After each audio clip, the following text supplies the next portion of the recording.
If you're like me, you've spent more nights than you care to admit staring at a screen wondering if tomorrow the machines will finally take your job. Today's question is personal. Will bio-augmentation replace human traders?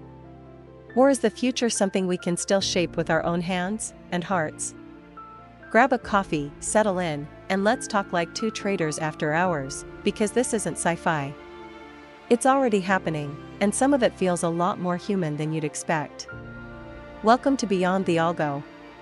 I'm Isabel De Palma, trader and markets researcher.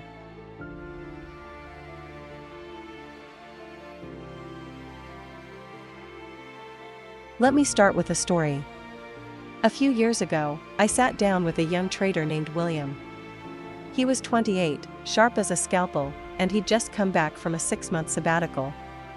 No screens, no Bloomberg, just silence in the Alps. When he returned, something was different. He wasn't faster on the keyboard. He wasn't louder in the morning meeting. But his win rate? Up 22%. His drawdowns? Halved. I asked him what changed. He smiled and said, "I learned to listen to my body before I listened to the tape."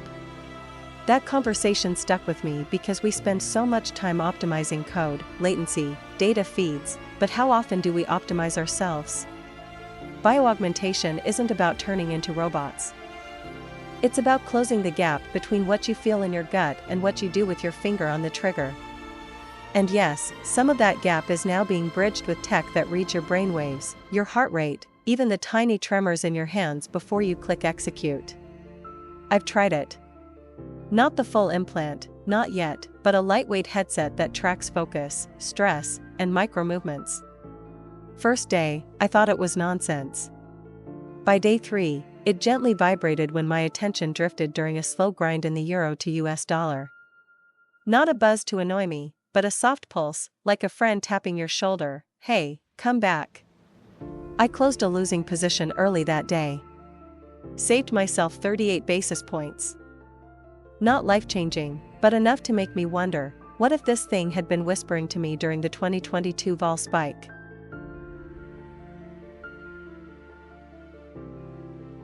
Here's the thing no one says out loud: trading is emotional labor. We pretend it's math, logic, edge, but underneath, it's fear, greed, hope, regret. Bio-augmentation doesn't remove those feelings. It reveals them. And in revealing, it gives you a choice. Do you override the fear? Lean into the conviction? Or walk away before you tilt? I've seen traders use these tools not to become superhuman, but to become more human, more aware, more deliberate, less reactive. Let me give you a real example from my own book. Last spring, I was long a Biotech name ahead of FDA approval. The data looked clean. The street was short. My model said 72% probability of a pop. But that morning, my heart rate variability, tracked by a simple chest strap, dropped into the red. Not panic, just unease. The kind you can't explain. The old me would have doubled down. The new me paused, journaled it, and cut risk by half. Approval came through, stock gapped up 28%, and I still made money, but I slept that night. The tool didn't make the decision. It just gave me the space to make a better one. Now, I know what you're thinking, Isabel, this sounds expensive. And invasive. And what about the guy who just wants to trade from his basement in Ohio? You're right. The full neural interfaces? That's hedge fund territory for now. But the entry point is dropping fast. Consumer-grade wearables, Oura rings, Whoop bands, even Apple Watch with mindfulness reminders, are already feeding data into trading journals. One prop firm I advise now requires traders to log HRV alongside PL. Not to judge, but to coach. Your best trades happen when you're in the green zone, they say.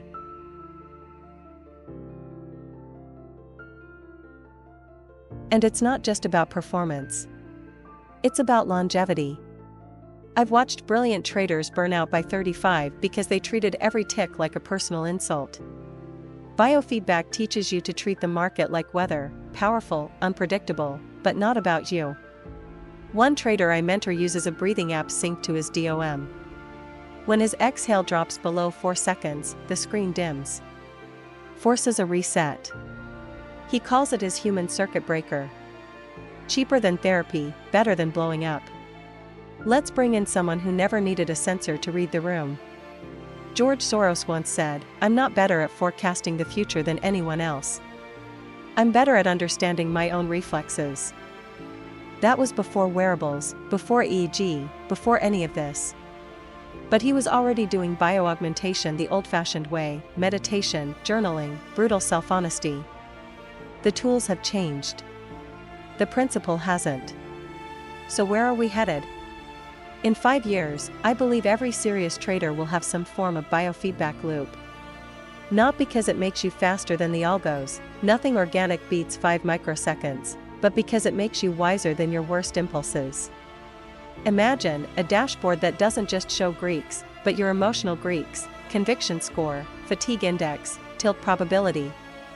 Coaching AIs that speak in your own voice, replaying your best days. Remember Lisbon 23? You waited. You won.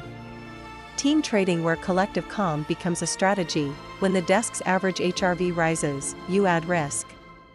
When it dips, you deleverage.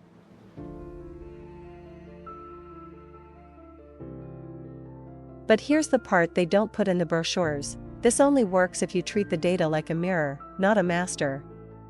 I've seen traders obsess over their alpha waves until they're paralyzed.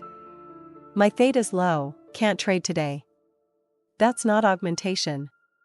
That's superstition with better graphics. The goal isn't to eliminate emotion. It's to ride it like a wave, not drown in it. Practical steps: 3 things you can do this week. No PhD required. First, download a free breathing app. Set it for 4-7-8 cycles. Inhale 4, hold 7, exhale 8. Do it before every session. Track how your win rate changes on days you remember. Second, start a body journal alongside your trade journal. 1 line: felt sharp/foggy/tight chest. Correlate it with your PL after a month. You'll see patterns faster than any back test. Third, find one trigger: coffee after 2 p.m., checking Twitter mid-trade, whatever, and replace it with a 60-second walk. Not to optimize. Just to remind yourself you're still in charge. Let's end with Jesse Livermore, because no one said it better: the game of speculation is the most uniformly fascinating game in the world. But it is not a game for the stupid, the mentally lazy, the person of inferior emotional balance. He didn't have a headset. But he knew the battlefield was always inside. We're not being replaced. We're being invited to evolve, not into machines, but into better versions of ourselves. Calmer. Clearer. Kinder to our future selves. The future of trading isn't bio-augmentation or human intuition. It's both, in conversation. That's it for this episode of Beyond the Algo. If this one landed, share it with someone who needs permission to log off and breathe. Drop your thoughts below, I read them all. Next week, we're talking gamma, flow, and why market makers are the real therapists of Wall Street. Until then, trade small, feel deeply, and keep the human in the loop.